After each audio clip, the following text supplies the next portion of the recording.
tal? Buen día. Bueno, en principio quería agradecer al CEO por el espacio y celebrar las octavas jornadas de estudios organizacionales. Voy a ser lo más breve posible. Mi trabajo se enmarca eh, en las llamadas economías de plataforma. Yo lo caracterizo como que en el siglo XXI se caracteriza por la transformación digital que no puede comprenderse únicamente como un proceso de modernización tecnológica, sino como una mutuación estructural en la lógica de acumulación del capitalismo global. Es decir, si el siglo XX eh, está enmarcado en la industrialización y la financiarización, que fueron las fuerzas hegemónicas, hoy el dato per se, como materia prima, se ha convertido en el recurso estratégico por excelencia. La economía de plataformas constituye la expresión más clara de este fenómeno al articular la extracción de datos con la intermediación digital, el control algorítmico y la concentración de poder en pocas corporaciones. Es verdad, es decir, la especificidad de este nuevo paradigma radica en que la infraestructura digital no solo sostiene la comunicación y el entretenimiento, no solo es Mercado Libre y Netflix, como para hacerlo bien ejemplo terrenal, digamos, sino que también se inmiscuye en el comercio, la producción, el transporte, la educación y la salud. En otras palabras, lo digital dejó de ser un sector más de la economía para convertirse en la columna vertebral de la vida social contemporánea. Esto es interesante porque además el carácter aparentemente inmaterial de lo digital, encapsulados en metáforas como la nube, encubre una materialidad pesada porque son millones de kilómetros de cables submarinos, redes de plataforma y en transformar los datos recopilados en recursos económicos estratégicos como objetivo. Bueno, nosotros yo me basé en un autor, en Sniszek, que distingue a la economía de plataforma y las caracteriza como plataformas publicitarias como Google, Facebook, plataformas de la nube, de la cloud, plataformas industriales vinculadas a la automatización y gestión de procesos, las plataformas de productos como Apple y las plataformas legal que típicamente tienen que ver con las que conocemos como Rappi, Uber, Pedido Ya y demás. Aunque son heterogéneas, todas comparten una misma lógica, que es el monopolio de datos como insumo esencial y la construcción de barreras de entrada que consolidan posiciones dominantes. La autora, Zuboff, en 2019, introduce un concepto más, es decir, va por un poco más en términos de esta definición de economías de plataforma, y habla de que el capitalismo se torna a un capitalismo de vigilancia que enfatiza la dimensión de control social inherente a estas dinámicas. Según la autora, el capital ya no se limita a explotar al trabajador asalariado, sino que extrae lo que denomina excedente de comportamiento, la experiencia humana convertida en datos que son analizados, modelados y utilizados para predecir e incluso modificar conductas futuras.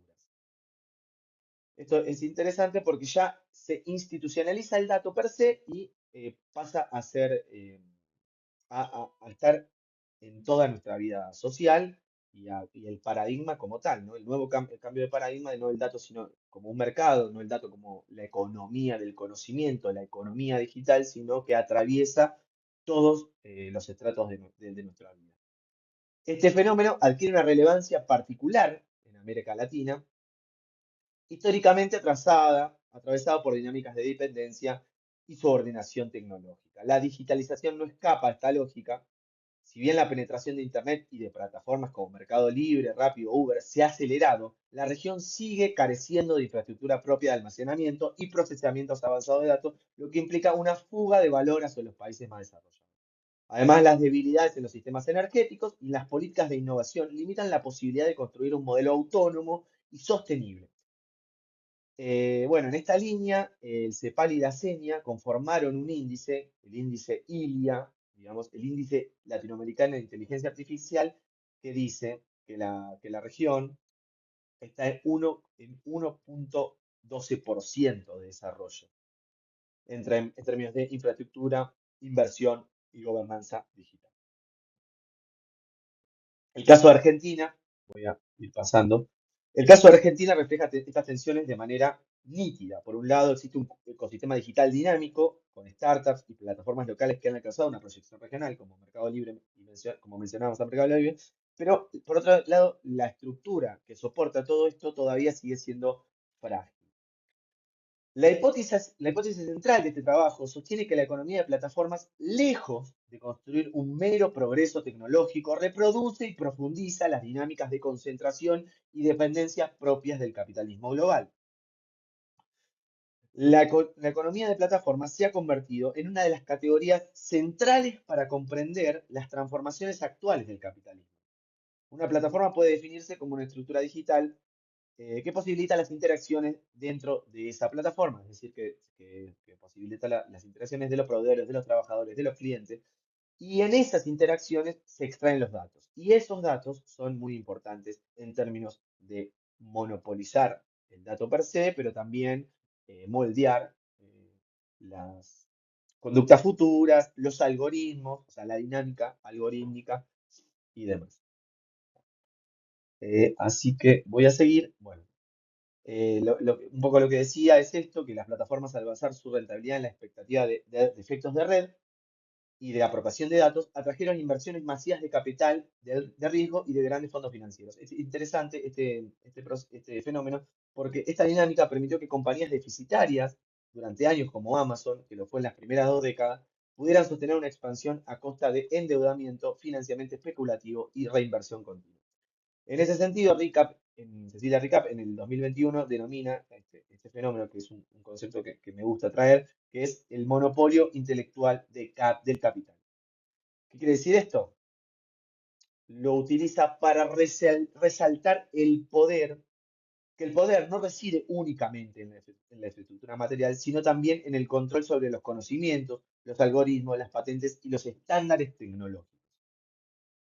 De esta manera, la economía de plataformas se sostiene en un entramado donde confluyen innovación tecnológica, software, hardware y algoritmos, inversión financiera masiva que asegura expansión global, control de infraestructura digital y concentración de propiedad intelectual y datos que refuerzan las barreras de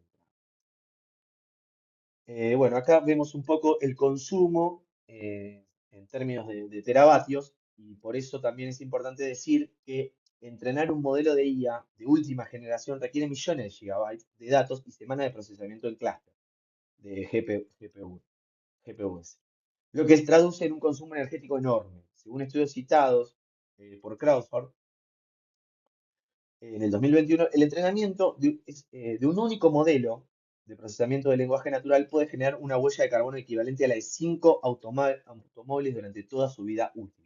5 automóviles durante toda su vida útil.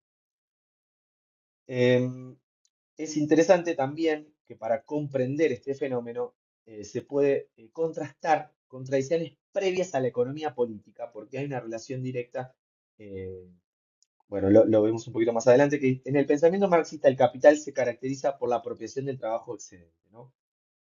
Y en el capitalismo digital, este excedente no solo se genera en la esfera de las producciones asalariadas, sino que se expande hacia la vida cotidiana de los individuos, transformando interacciones sociales, patrones de consumo y conductas culturales en insumos para la acumulación del capital. Es decir, lo que decíamos un poco hace un ratito, que es que ya el dato, el mercado, el nicho, o, digamos, la reproducción capitalista en términos de la búsqueda de nuevos mercados y la explotación del trabajador per se, en este caso va un poco más, porque, digamos, institucionaliza el cambio de paradigma porque se atraviesa en todos los lugares de nuestra vida, en términos de educación, de salud, de producción, también de economía del conocimiento, también en términos de inteligencia artificial, pero abarca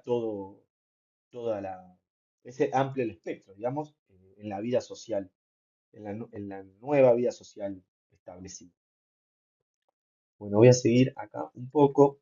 Em, el procesamiento de datos es lo que decíamos de Crossword, hay un poco del costo físico de los datos, de la demanda energética en crecimiento, el impacto en escala nacional y, sobre todo, el dilema de la sostenibilidad. Argentina reproduce esta condición por lo que decíamos, mientras plataformas locales como Mercado Libre o Ualá crecen, dependen de infraestructuras externas ubicadas en Estados Unidos, Europa, Asia.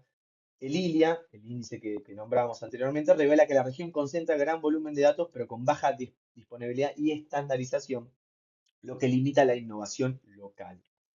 Bien, América Latina se encuentra en una posición subordinada. La falta de infraestructura propia y marcos regulatorios robustos limita la capacidad de controlar el flujo de datos, desarrollar algoritmos locales o participar activamente en la gobernanza global de plataformas. La soberanía digital requiere inversión, regulación estratégica y políticas de cooperación regional para reducir, disculpe, la dependencia de actores externos. Digamos que la región se consolide como tal en esta cuestión.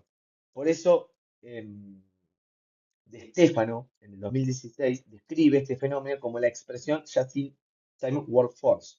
Esto es muy interesante porque dice que los trabajadores son contratados bajo demanda y la plataforma actúa únicamente como intermediaria digital. En Argentina, ejemplo como Rappi, Pedido Ya, Uber, lo que nombrábamos. Pero ¿qué trae esta situación? Trae jornadas irregulares y ausencia de horarios fijos, evaluación y remuneración dictada exclusivamente por el algoritmo, responsabilidad total del colaborador. Quiere decir que del colaborador porque ya el actor, perdón, el trabajador ya no es un actor eh, en la dinámica del mercado laboral per se, porque si no se le da un nuevo mote, que es el mote de colaborador. Y por eso la bandera de la independencia, a costa de trabajar unos 12 horas, 14 horas, se le llama colaborador en términos de el colaborador con la estructura digital o de las startups con la que esté trabajando.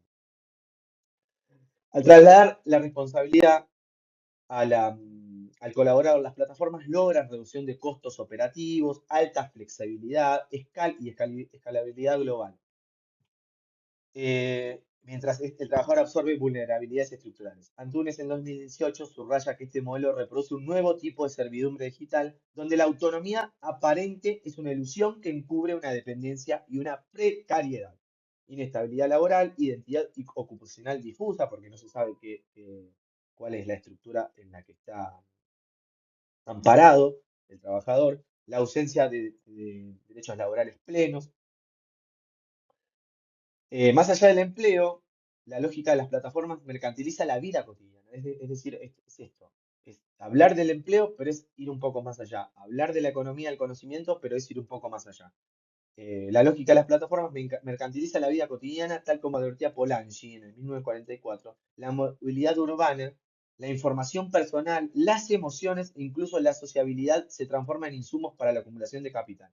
Esto plantea dilemas éticos y sociales, la intensificación de desiguales, erosión de derechos laborales, dependencia tecnológica.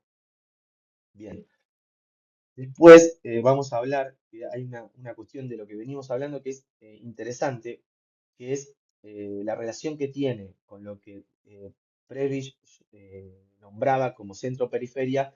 De la misma manera, los países subdesarrollados o en vías de desarrollo tienen la misma característica que aquella periferia en estos términos de infraestructura digital.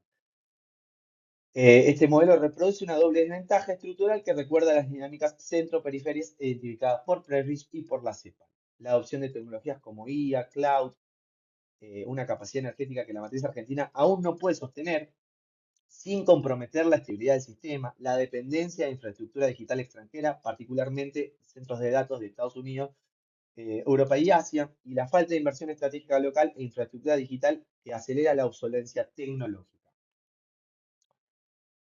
Así que voy a ir planteando algunas pequeñas conclusiones y algunos cierres como para ir, valga la redundancia, cerrando. La soberanía energética supone garantizar la producción y distribución autónoma y sostenible de energía, mientras que la soberanía digital implica control sobre las infraestructuras críticas de datos y capacidad de procesamiento local. Bueno, la propuesta en primera instancia es establecer esos incentivos regulatorios para que centros de datos funcionen con energías renovables y tecnologías de bajo consumo, mitigando la huella ambiental. Inversión soberana estratégica, es decir, desarrollar centros de datos nacionales y regionales bajo alianzas públicas y privadas o con financiamiento de organismos multilaterales, también en términos regionales. planificación energética integral, vincular la expansión digital a la capacidad energética real del país. Bueno, acá hay que trabajar con respecto a los costos de esa energía, asegurando reservas estratégicas y redundancias que protejan la estabilidad del sistema eléctrico. Y bueno, y esto es lo que les decía, tal como señala Previs, la industrialización periférica fracasaba al no controlar insumos estratégicos, porque el dato es un insumo estratégico. En el siglo XXI los datos y la energía son los nuevos insumos industriales. Una infraestructura soberana permitiría a Argentina y a América Latina capturar valor local, disminuir la dependencia externa y disputar posiciones en la gobernanza digital global. Bueno, otro tema también es la regulación laboral de las plataformas. Hay que reconocer la relación laboral encubierta, hay que proteger socialmente, eh, crear fondos sociales de jubilación, de seguros, licencias, y bueno, fomentar sindicatos y cooperativas digitales, que es un gran desafío porque también va cambiando, como estamos viendo, el mercado de trabajo y también la representación debería hacer lo mismo. Así que, un poco cerrando, este modelo rompe la dependencia, lo que veníamos planteando, tecnológica al transformar a la región de consumidora pasiva de creadora de valor. ¿A dónde voy? Que haya formación y capital humano, políticas de innovación estratégica, y a ética y gobernanza local. Eso rompería esta cuestión, pero además permite vincular la innovación digital con la sostenibilidad ambiental, evitando replicar la maldición extractivista en el campo tecnológico. La doble desventaja identificada, energética, estructural, laboral y social, no es inevitable. Así como la CEPAL en el siglo XX planteó que la industrialización sustitutiva era un camino posible para superar la dependencia, hoy se requiere un nuevo paradigma digital latinoamericano. Así que bueno, con eso cierro. Agradecer de nuevo el espacio, celebrar las jornadas y bueno, un abrazo grande.